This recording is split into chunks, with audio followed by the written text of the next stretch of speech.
ধর্মকে কেন্দ্র করে কিংবা ধর্মকে ছড়িয়ে দেওয়ার জন্য পৃথিবীতে অনেক যুদ্ধ হয়েছে, হানাহানি হয়েছে। কখনো বা যুদ্ধের মধ্য দিয়ে শান্তি এসেছে, কখনো বা শান্তি বিনষ্ট করতে যুদ্ধ এসেছে। তবে সবই বহু পুরনো কথা।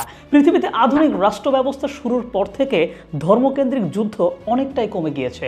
এই জায়গায় শুরু হয়েছে নির্দিষ্ট ধর্মীয় গোষ্ঠীর প্রতি বিরূপ আচরণের সংস্কৃতি।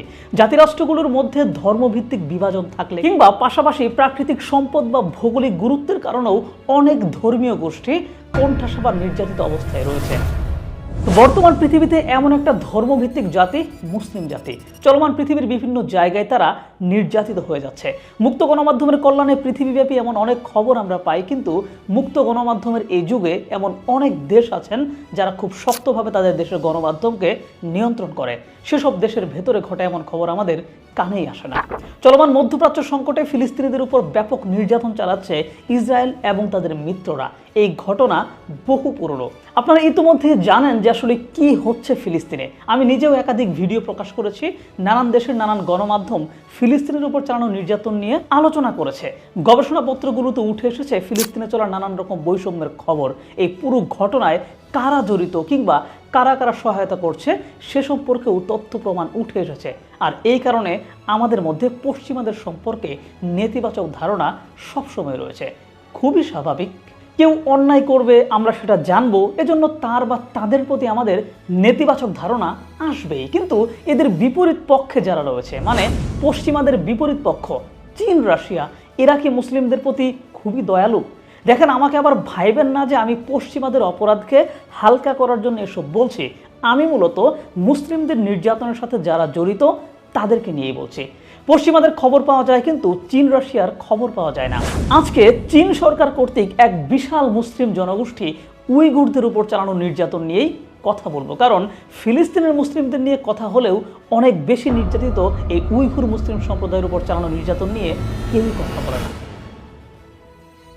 চীনের উত্তর পশ্চিমের সবচেয়ে বড় প্রদেশের নাম জিনজিয়াং। এইখানে বসবাস করে উইঘুর মুসলিম সম্প্রদায়। এই অংশের মানুষের সাথে মধ্য এশিয়ার মুসলিম জনগোষ্ঠীর বিশাল মিল রয়েছে। মধ্য এশিয়ার দেশগুলোর নামের সাথে মিল রেখে উইঘুররা এই অঞ্চলের নাম দিয়েছিল পূর্ব তুর্কিস্তান। পৃথিবীতে যখন রাষ্ট্র ব্যবস্থা ওইভাবে শুরুই হয়নি, তখন এই উইঘুর সম্প্রদায়ের অঞ্চলটাকে 1884 সালে চীনের কিং রাজবংশ দখল করে নেয়। কিন্তু এর বিরুদ্ধে উইঘুররা প্রতিবাদ জানাতে থাকে। দ্বিতীয় বিশ্বযুদ্ধ শুরুর আগে আগে প্রায় 2 বার উইঘুররা নিজেদেরকে স্বাধীন বলে ঘোষণা করে দেয়। এরপর চীনে যখন কমিউনিস্টরা ক্ষমতায় আসে, তখন আবারও জোর করে এই পূর্ব তুর্কিস্তানকে দখল করে নেওয়া হয়। মানে একটা ভিন্ন জাতি, যাদের আলাদা সংস্কৃতি রয়েছে, আলাদা ভাষা রয়েছে, তাদেরকে জোর করে চীনের সাথে যুক্ত করা হয়। উইঘুররা প্রতিবাদ করলে চীনের কমিউনিস্ট সরকার ব্যাপক নির্যাতন চালায় তাদের উপর। 1955 সালে তারা বলে যে উইঘুরদেরকে স্বায়ত্ত শাসন দেওয়া হবে, কিন্তু সেটা দেওয়া হয় না, বরং দমনপীড়ন এবং নির্যাতনের মাধ্যমে তাদেরকে নিয়ন্ত্রণে রাখা হয়। জোর করে ক্ষমতা খাটিয়ে তাদের নিয়ন্ত্রণে রাখার পেছনে অবশ্যই কারণ রয়েছে। কারণগুলো হলো, জিনজিয়াং প্রদেশে অনেক প্রাকৃতিক সম্পদ রয়েছে, বড় বড় খনি রয়েছে। কৃষিকাজের জন্য এই অঞ্চল খুবই উপযোগী। চীনের মোট তুলা উৎপাদনের বেশিরভাগই উৎপাদিত হয় এই অঞ্চলটাতে, এবং খনিজ সম্পদের নাকি প্রায় অর্ধেকেরও বেশি আছে এই অঞ্চলটাতেই। সেই সাথে স্থলপথে মধ্য এশিয়া কিংবা ইউরোপের সাথে বাণিজ্যের পথ এইটাই। তাই চীন এইটাকে ধরে রাখতে চায়। বিনিময়ে উইঘুরদের পোহাতে হয় নির্যাতন। কিন্তু উইঘুররা প্রতিবাদ করে, আন্দোলন করে। এই আন্দোলন কিংবা প্রতিবাদ থামাতে চীন সরকার ভয়ঙ্কর কিছু সিদ্ধান্ত এবং কার্যক্রম হাতে নেয়। আমি এরকম 3টা ঘটনা উল্লেখ করব। নাম্বার 1, চীন সরকার জিনজিয়ানের জনমিতিতে একটা পরিবর্তন আনতে চায়। এজন্য মূলধারার যে চীনারা আছে, যাদেরকে হান বলা হয়, এরা মূলত চীনের পূর্ব পাশটাতে বসবাস করে। এদের বসবাস এই জিনজিয়াংয়ে বৃদ্ধি করার চেষ্টা করে চীন। এই মূলধারার চীনেরা যাতে বেশি বেশি সন্তান নেয়, সেইটা প্রমোট করা হয় এই অঞ্চলটাতে।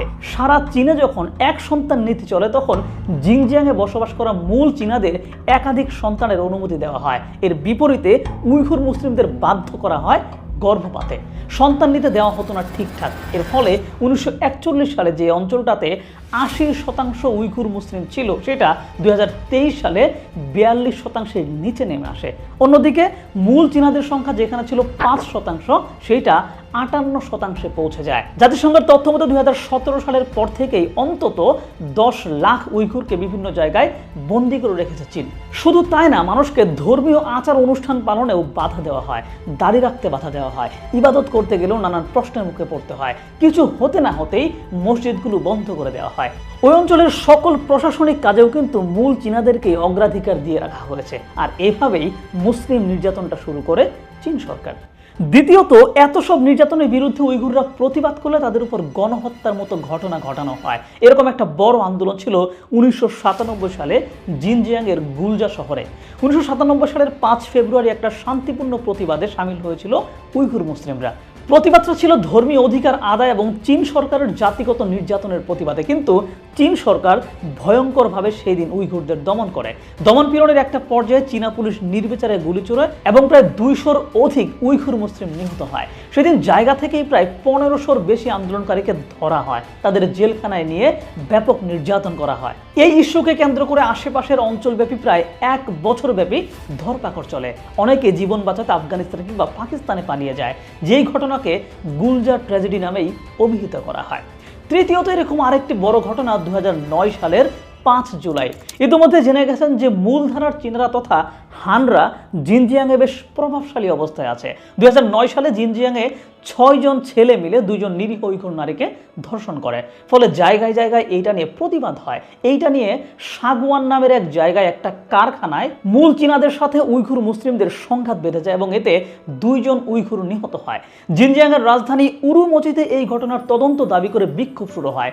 সেই বিক্ষোভে চীনা সরকার হামলা চালায় এবং সেই হামলায় প্রায় 197 জন উইঘুর মুসলিম নিহত হয়। আহত হয় আরও প্রায় 2000।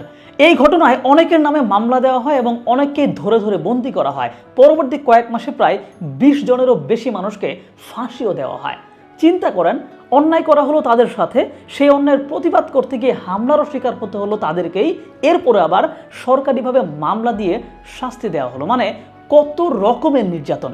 সেই সাথে যেদিন মানুষ প্রতিবাদ করতে জমায়েত হয়, সেদিন থেকেই সাময়িকভাবে ওই এলাকার মসজিদগুলোকেও বন্ধ করে দেওয়া হয়। জাতিসংঘ সহ আরও অনেক জায়গায় বা অনেক মানবাধিকার সংস্থা মাঝে মাঝেই চীনের উইঘুর নির্যাতন নিয়ে খবর প্রকাশ করে, যেখানে উইঘুরদের ধরে ধরে তাদের অঙ্গ প্রত্যঙ্গ বিক্রির মতো কিন্তু অভিযোগও আছে। উইঘুরদের যাতে বাইরে থেকে কেউ সহায়তা না করতে পারে, সেই জন্য মধ্য এশিয়ার দেশগুলোর সাথে সম্পর্ক উন্নয়নেও কাজ করেছে চীনা সরকার। মানে একটা জাতিগোষ্ঠীকে সকল দিক থেকে কোণঠাসা করে রাখা হয়েছে। তাদের সাথে চলমান নির্যাতন এবং বৈষম্য নিয়ে বিশ্ববাসীকে জানতেও দিচ্ছে না। হয়তো আগামী 30-40 বছর পরে পৃথিবী থেকে এই উইঘুর নামের একটা মুসলিম জাতিগোষ্ঠীর নামটাই মুছে যাবে। তো উইঘুরদের নিয়ে আমার এই ভিডিও প্রথম না, এর আগেও আমি একাধিকবার ভিডিও বানিয়েছি। কারণটা হচ্ছে নানান দিকে চলা মুসলিম নির্যাতনের সাথে আমি উইঘুরদের সাথে চলা নির্যাতনের কথাটাও আপনাদের মাঝে মাঝেই মনে করিয়ে দেই।